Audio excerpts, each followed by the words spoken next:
ఈరోజు ఎంతో సింపుల్గా ఎంతో టేస్టీగా వెజ్ పులావ్ అయితే తయారు చేసుకుందాం. తయారు చేసుకునే విధానం చాలా సింపుల్ అనమాట. అదొకటే కాదండి, మనకి స్కూల్ స్టార్ట్ అయినాయి, పిల్లలు అస్సలు ఇబ్బంది పడకుండా హ్యాపీగా లంచ్ బాక్సుల్లోకి ఈజీగా చేసుకునే ప్రాసెస్ అనమాట. అస్సలు వేడి చేయకుండా తక్కువ ఇంగ్రీడియంట్స్తో చాలా సింపుల్గా 10 మినిట్స్లో ఫినిష్ చేసుకుని లంచ్ బాక్స్ అయితే రెడీ చేసేయచ్చు. హస్బెండ్ డ్యూటీకి వెళ్ళేళ్ళకి, కాలేజ్కి అండ్ పిల్లలకి లంచ్ బాక్స్లో ఎంతో ఈజీ ప్రాసెస్ అనమాట. మనం కొన్ని రోజులు అయితే తినం కదా, తినలేని రోజులు కూడా ఎంతో ఈజీగా చేసుకోవచ్చు అనమాట, నాన్ వెజ్ లేకుండా. ఇంకా తయారు చేసుకునే విధానం చూసేద్దాం. నచ్చితే ఒక లైక్ చేసేసేయండి, లైక్ చాలా ఇంపార్టెంట్. కావాల్సిన ఇంగ్రీడియంట్స్ అందరికీ తెలిసింది కదా, మసాలా సరుకులు అంటే వాడి ఇస్తాడు కదా షాప్లో, బిర్యానీ మసాలా అనమాట. అన్నీ మిక్స్ చేసి వాడి ఇచ్చేస్తాడు. అన్నీ కొంచెం కొంచెంగా తీసుకుందాము. ఇంకా చూసారా, కావాల్సిన మసాలా సరుకులన్నీ కొంచెం కొంచెంగా తీసుకుంటే సరిపోతుంది. 2 కప్పుల ఆయిల్ అయితే వేసుకున్నానండి. ఎక్కువ ఆయిల్ వేసుకోలేదు, చాలా చిన్న కప్పు అనమాట. ఎక్కువ ఆయిల్ తీసుకోకూడదని ఉద్దేశంతో, బట్ చాలామంది ఎక్కువ తీస్తారు. 2 కప్పులు కూడా నేను ఫుల్గా తీసుకోలేదు, ఎందుకంటే ఆరోగ్యం మన చేతిలో ఉంటుంది. మనం ఏది చేసేటప్పుడైనా ఆలోచించి చేస్తే చాలా మంచిది. మసాలాలన్నీ తీసుకున్నాం కదా, ఇవి కూడా యాడ్ చేసేద్దాం.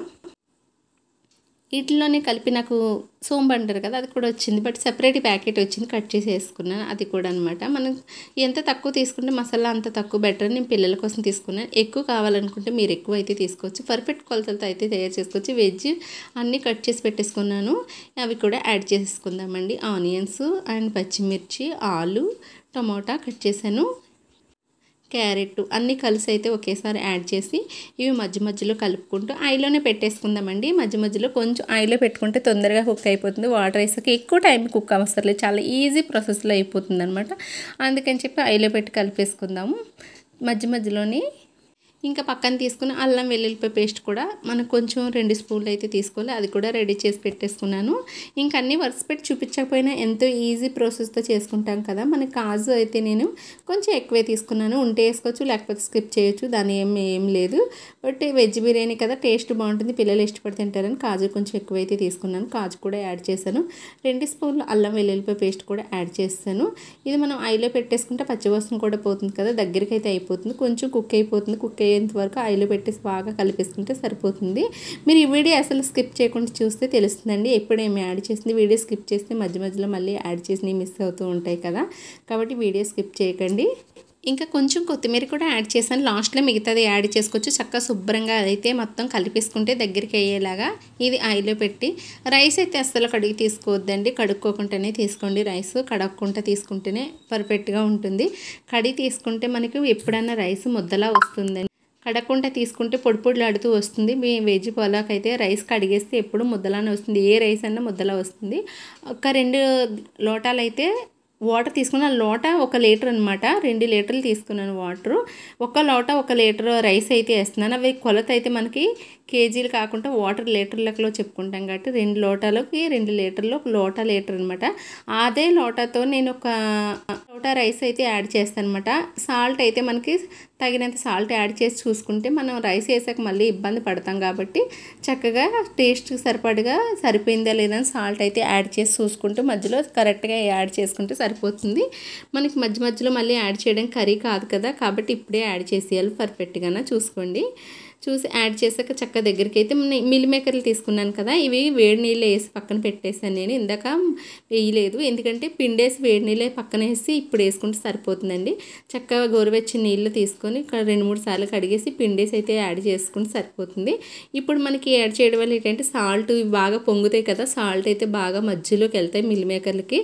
కానీ మనకి వేపేటప్పుడు అయితే మధ్యలోకి వెళ్తే మిల్ మేకర్లోకి సాల్ట్ పైనే అంటుకుంటుంది. వేపేటప్పుడు కొంచెం డ్రై అయిపోతుంది కదా, ఆయిల్లో ఉండడం వల్ల ఆయిల్ పట్టేసి మిల్ మేకర్ మధ్యలోకి సాల్ట్ వెళ్దు. పోపులో వేసుకుంటే ఇలా వేసుకొని ట్రై చేయండి, పర్ఫెక్ట్గా సాల్ట్ మధ్యలోకి వెళ్ళిపోతుంది అనమాట, చక్కగా బాగుంటుంది. మనకి ఆయిల్లో పెట్టి ఇలా పెడితే చూసారు, ఇలా మరిగేటప్పుడు రైస్ అయితే యాడ్ చేసుకుందాం.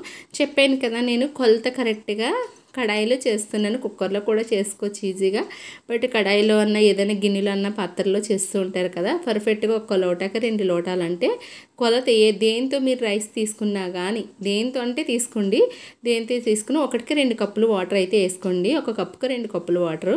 1 గిన్నె రైస్ తీసుకుంటే 2 గిన్నెల వాటర్ అలా యాడ్ చేసుకుంటే పర్ఫెక్ట్గా సరిపోతుంది. అవి కడగొద్దండి, ఎగ్జాక్ట్గా సరిపోతుంది. కడిగితే ఎప్పుడైనా రైస్ ఒకటి గుర్తుపెట్టుకోండి, బిర్యానీ పులావ్ చేసేటప్పుడు రైస్ కడిగితే ఇది ముద్దలా వస్తుందండి. అస్సలు కడగకూడదు. అలానే వేసి మనకి ఒక 2 మినిట్స్ హైలో పెట్టి తర్వాత సిమ్లో పెట్టేస్తే పర్ఫెక్ట్గా వస్తుంది, అస్సలు అంటుకోకుండానా. ట్రై చేసి మీకు ఎలా కుదిరింది నాకైతే కామెంట్ చేయడం అస్సలు మర్చిపోవద్దు. చూసారా, ఒక 10 నిమిషాలు ఇలా పెట్టేసి మనం మూత పెట్టేసి సిమ్లో పెట్టేస్తే అయిపోయింది. చూసారా, చాలా ఈజీ అండి. ఎంతో ఈజీగా ఎంతో టేస్టీగా వెజ్ పలావ్ అయితే రెడీ అయిపోయింది. చూసారా, ఎగ్ పలావ్ కూడా ఇదే ప్రాసెస్, కొంచెం మసాలాలు ఎక్కువ యాడ్ చేస్తాము, అంతే డిఫరెన్స్ అనమాట. ఎగ్ బాయిల్ చేసి ఇదే ప్రాసెస్లో చేసుకుంటాం, కాకపోతే దానిలో కొంచెం మసాలా ఎక్కువ ఉంటుంది. ఇది పలావ్ కదా, అది బిర్యానీ అవుతుంది మనకి, కాబట్టి మసాలాలు అవి ఎక్కువ యాడ్ చేస్తాం. డిఫరెన్స్ ఏమి ఉండదు, కొంచెం డిఫరెన్స్ అంతే. మళ్ళీ ఒకసారి మూత పెట్టి 2 నిమిషాలు అలా ఉంచేస్తే దగ్గరికి బాగా ఇంకా దగ్గరికి అయిపోతుంది. చూసారా, ఎంతో ఈజీగా. ఇప్పుడు కొంచెం కొత్తిమీర కూడా మళ్ళీ ఏడు మీద అయితే దించేటప్పుడు వేసుకుందాం. ఆ ఫ్లేవర్ పడుతుంది కదా, బాగుంటుంది అనమాట. ఎప్పుడైనా కొత్తిమీర ఫస్ట్ స్టార్టింగ్ కొంచెం దేనిలోనా కర్రీస్లో లాస్ట్లో దించేటప్పుడు వేసుకుంటే మంచి ఫ్లేవర్ వస్తుందన్నమాట. కొత్తిమీర ఫ్రెష్గా తీసుకుంటే ఇన్నాళ్ళు రోజుల్లో కొత్తిమీర అనేటడికి అంత దూరం స్మెల్ వచ్చేది. ఇప్పుడు ఏముంది, ఇలా పెండేసి పండిస్తున్నారు, చాలా లేతగా, అసలు ఏమీ అనిపించట్లేదు. అబ్బా, కొత్తిమీర కూడా పెద్ద టేస్ట్ ఉండట్లేదు, ఇప్పుడు ఫ్లేవర్ రావట్లేదు అది అస్సలు. చూసారా, ఎంతో ఈజీ వెజ్ పలావ్ అయితే రెడీ అయిపోయింది కదా. నచ్చితే ఒక లైక్ చేసి షేర్ చేసి కామెంట్ చేయడం అస్సలు మర్చిపోవద్దు. నేను పెట్టే వీడియోలు మీకు నోటిఫికేషన్ కింద రావాలంటే సబ్స్క్రైబ్ చేసి బెల్ ఐకాన్ క్లిక్ చేయండి. అప్పుడే నేను పెట్టే వీడియోలు అయితే మీకైతే నోటిఫికేషన్ కింద వస్తాయి. కామెంట్ చేయడం మర్చిపోకండి. మీకు ఎలా కుదిరిందో మీరు చేసుకున్న తర్వాత నాకైతే కామెంట్ చేయండి. నచ్చితే ఒక like and share. Bye bye.